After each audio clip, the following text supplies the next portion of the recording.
A snowy night in Paris, a soothing sleep story. The first snowflakes began to fall just as Sarah stepped off the evening train at Gare du Nord.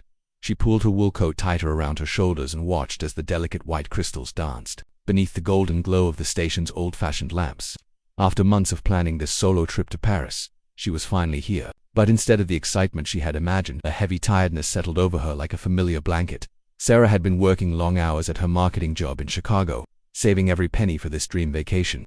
The stress of deadlines and endless meetings had left her feeling disconnected from herself, as if she were moving through life on autopilot. She hoped that a week wandering the streets of Paris might help her find that spark again, that sense of wonder she remembered from her college days. The snow continued to fall as she made her way through the bustling station.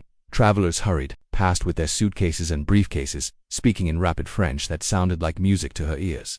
Sarah retrieved her small rolling bag from the luggage claim and stepped out into the Parisian night. The city had transformed into something magical. The snow was already beginning to dust the cobblestones and cling to the bare branches of the plane trees that lined the boulevard.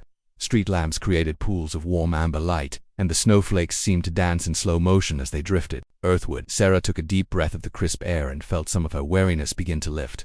Her small hotel was only a 15-minute walk from the station, tucked away on a quiet side street in the 10th arrondissement. As she walked, the snow grew heavier, muffling the sounds of the city and creating an intimate cocoon around her.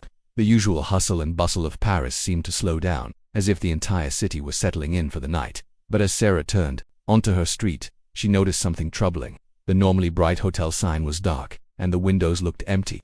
Her heart sank as she approached the entrance and found a handwritten note taped to the glass door. Even with her limited French, she could make out the essential words: "Firm pour reparations d'urgence, closed for emergency repairs." Standing there in the falling snow with her suitcase at her feet, Sarah felt the familiar weight of anxiety begin to creep in. It was nearly 10 o'clock at night. She was alone in a foreign city, and her carefully planned accommodation had vanished. The snow was falling more steadily now, and she could feel the cold seeping through her coat for a moment. She considered calling her travel insurance company or trying to find another hotel online. But something about the gentle rhythm of the falling snow made her pause. Instead of rushing to fix the problem, she found herself simply standing there, watching the snowflakes accumulate on the sidewalk around her feet. A warm light caught her eye from across the narrow street. It was a small cafe with steamed windows, and the soft glow of Edison bulbs strung along the ceiling.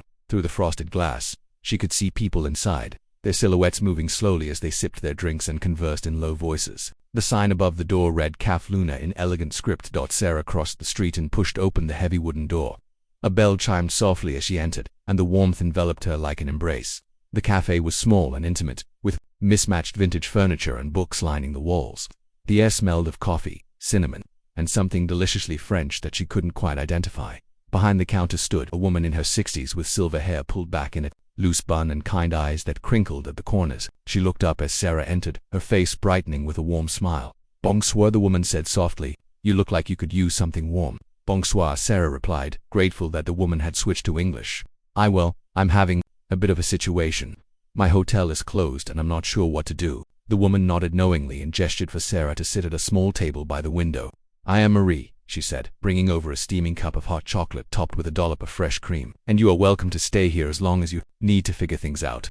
The snow has a way of changing our plans, doesn't it?" As Sarah wrapped her hands around the warm ceramic mug, she felt her shoulders begin to relax for the first time in months. Through the window she watched the snow continue to fall, each flake unique and beautiful in its brief journey to the ground. The street outside had become a winter wonderland, pristine and peaceful under the soft glow of the street lamps. Marie returned with a plate of warm madeleines and settled into the chair across from Sarah. "You know," she said, her voice gentle and melodic, "sometimes the best adventures are the ones we never planned for. I have been running this cafe for 30 years, and some of my most treasured memories are of nights just like this one, when unexpected guests found their way to my door."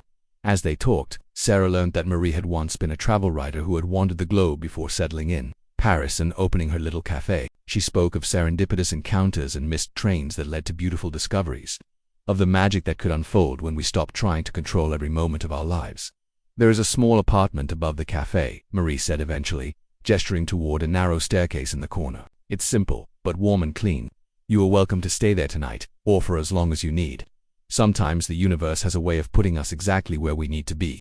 Sarah felt tears prick at the corners of her eyes, not from sadness, but from a deep sense of gratitude and something else she hadn't felt in a long time. It was wonder, she realized, pure, simple wonder at the kindness of strangers and the unexpected beauty that could emerge from life's disruptions. As the evening grew later and the last customers departed, Marie showed Sarah to the cozy apartment upstairs. The windows overlooked the snowy street, and the radiator hummed a gentle lullaby.